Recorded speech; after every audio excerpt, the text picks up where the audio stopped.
Salut tout le monde, aujourd'hui on va faire la correction d'un examen régional de la région de Fès-Meknès.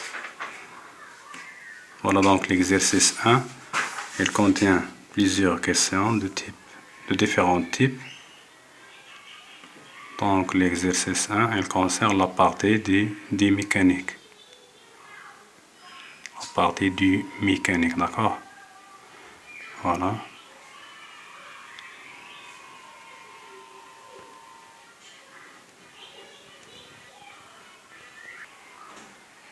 L'exercice 2, il est réservé pour la partie d'électricité. D'accord? Et l'exercice 3, il concerne la partie du mécanique. D'accord?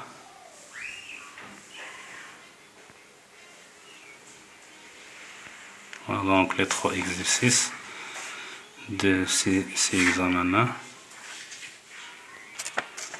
On passe maintenant à la question 1 de l'exercice 1. La question 1, qu'est-ce qu'il dit? Complétez les phrases ci-dessous par les mots convenables de la liste suivante. Le mouvement et le repos sont relatifs. Pour les étudier, il est nécessaire de choisir un autre corps appelé référentiel. La deuxième phrase, la ligne continue qui joint l'ensemble des positions successives occupées par un point mobile est appelée trajectoire.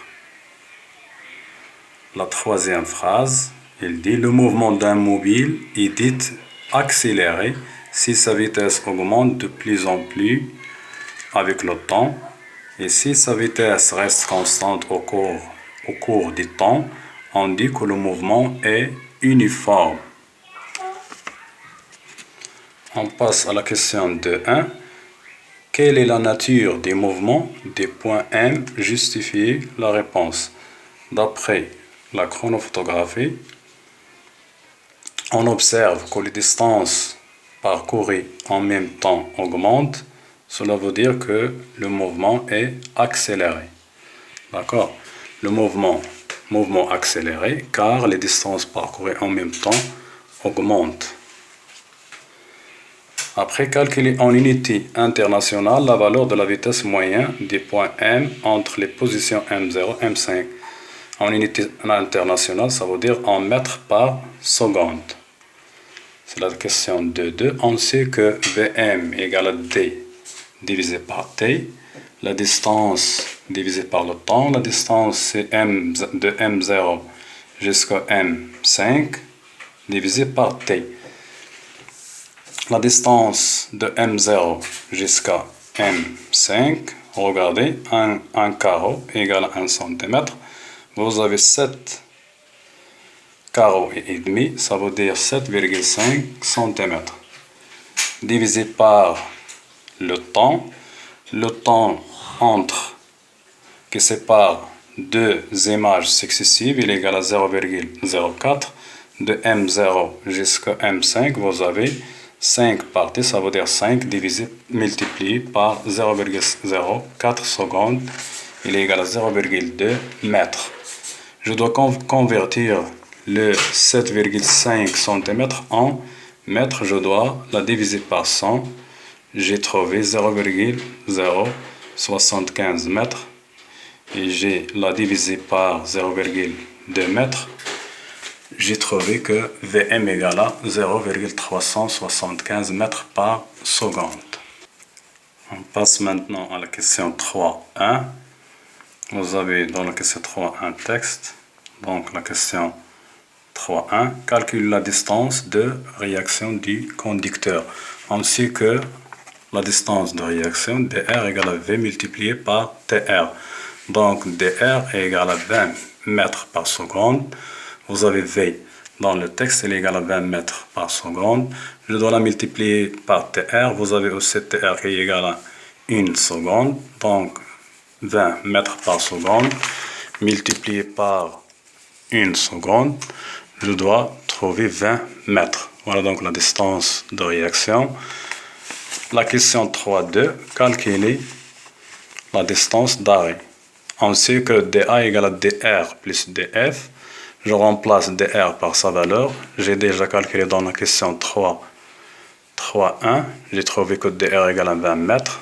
Donc, j'écrirai ces 20 mètres plus df. Vous avez df dans le texte, il est égal à 35 mètres. Après, j'ai fait la somme, j'ai trouvé que dA égale à 55 mètres. Regardez dans la question 3.3. Il nous demande de calculer la distance entre la bête et la voiture à l'instant où le conducteur l'aperçoit. Donc, j'ai dessiné un schéma. Voilà, voici la voiture et la bête. Regardez, voici la distance d'arrêt, c'est dr plus df, ça veut dire dA. C'est dA. Donc, la voiture va s'arrêter ici. Elle va rester une distance entre la voiture et la bête que j'ai noté petite d. Donc ça veut dire la distance entre la voiture et la bête à l'instant où le conducteur l'aperçoit, c'est grande D. Donc grande D n'est rien d'autre que dA plus petite d. D, grande D égale à dA plus petite d. Grande D, dA, ça veut dire la distance d'arrêt.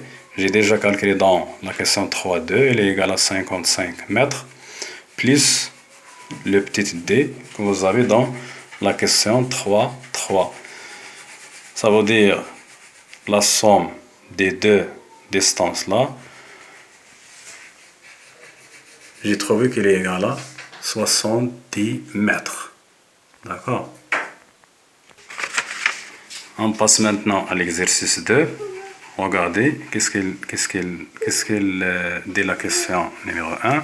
Quelle est la signification physique des deux indications 220 volts, 1000 watts portées sur l'appareil de chauffage? 220 volts, c'est la tension nominale.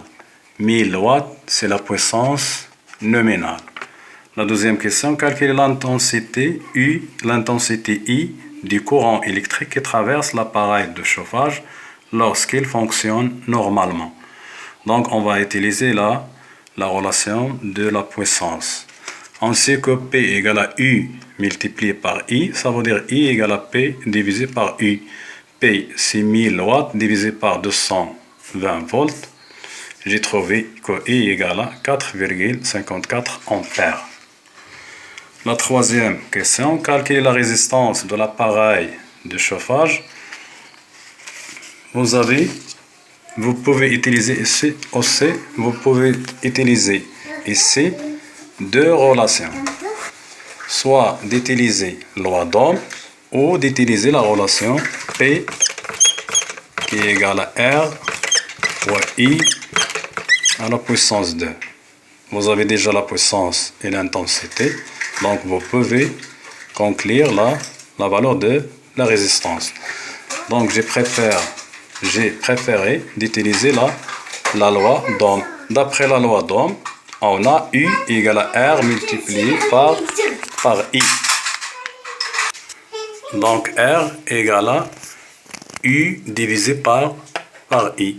Je remplace U par sa valeur qui est 220 volts, divisé par 4,54 ampères. La valeur de I, on a déjà calculé dans la question 2. Donc, j'ai trouvé que R égale à 48,45 ohms. La question 4. Donc, dans la question 4, il nous demande de calculer le nombre des lampes qui peuvent fonctionner, ou le nombre maximum de lampes qui peuvent fonctionner simultanément avec l'appareil de chauffage et le fer à repasser sans coupure de courant. Donc, j'utilise cette relation-là. P total, elles doivent être inférieures ou égales à P max. Ça veut dire la puissance totale, elle devrait être inférieure à la puissance maximale. Donc, je remplace la puissance totale, ce n'est rien d'autre que la somme des puissances de chaque appareil. N, ça veut dire le nombre des lampes. N fois P1, c'est la puissance d'une seule lampe, plus P2, qui est la puissance de l'appareil de chauffage, plus P3, c'est la puissance de fer à repasser, inférieur ou égal à P max. Donc N fois P1, inférieur ou égal à P max, moins la somme de P1 plus P2. Plutôt P2 plus P3. Donc vous avez aussi N inférieur ou égal à P max moins P3 plus P2 divisé par P1. Donc je dois résoudre cette inégalité-là. N inférieur ou égal, je dois remplacer P max par sa valeur n'est rien d'autre que 3550 moins 1000 plus 1500. Le tout est divisé par 60. J'ai trouvé qu'elle est inférieure ou égale 1050 watts divisé par 60 watts. Je simplifie le watt avec watt. Elle reste N inférieur ou égal à 17,5. Ce nombre N, elles doivent être entiers. Donc, je dois garder seulement 17. Donc, N, elle doit être égale à 17. C'est le nombre maximum de lampes que je peux utiliser avec le fer à repasser et l'appareil de chauffage sans coupure de courant. D'accord? Sans coupure du courant. Passons maintenant à la question 5. La question 5.1. Calculer l'énergie électrique E consommée en watts-heure et en joules pendant la durée T. On sait que E égale à P multiplié par T. Donc la puissance P, c'est la somme des deux puissances de l'appareil, c'est la somme de la puissance de l'appareil de chauffage et d'une seule lampe. Ça veut dire 60 watts plus 1000 watts multiplié par 30 minutes. C'est la durée D'accord? Donc E égale à 1060 watts multiplié par 0,5 heures. J'ai converti les minutes en heures. D'accord? J'ai trouvé que E égale à 530 watts-heure. Après, je dois la convertir en joules. Pour convertir le watt-heure en joules, je dois multiplier par 3600. Ça veut dire 3600 joules. Donc, E, il est égal à, regardez, j'ai trouvé cette valeur-là. Après, il nous demande de calculer le nombre de tours. D'accord? On sait que E égale à N fois C. Donc, N égale à E divisé par C. E, j'ai déjà calculé. Il est égal à 530 watts-heure. La constante C, il est égal à 5 watts-heure par tour. Donc, le nombre de tours, il est égal à 106 tours. D'accord? N égale à 106 tours. On passe maintenant à l'exercice 3. Il nous demande de donner le bilan des forces exercées sur le corps S. Donc, je dois écrire le système étudié, c'est le corps S. Ce corps-là, il est soumis à deux actions. L'action T, l'action des fils, et P, le poids des corps S. Après, il nous demande de déterminer les forces localisées et les forces réparties. La force, vous avez une seule force qui est localisée, c'est T, et une force qui est répartie, c'est P. Après, il nous demande de calculer l'intensité des poids du corps S. On sait que P égale à M fois G. Donc P égale, je dois remplacer M par sa valeur, qui est égale à 600 grammes fois 10 newtons divisé par kilogramme. Je dois la convertir 600 grammes en kilogrammes, c'est 0,6 kg multiplié par 10 newtons sur kilogramme. Je simplifie le kilogramme avec le kilogramme. Il reste P égale à 6 newtons. Dans la question 4, il nous demande de représenter les forces exercées sur le corps S avec une échelle qui est 1 cm pour 3 newtons. J'ai 6 newtons, donc X égale à 2 cm. Ça veut dire la longueur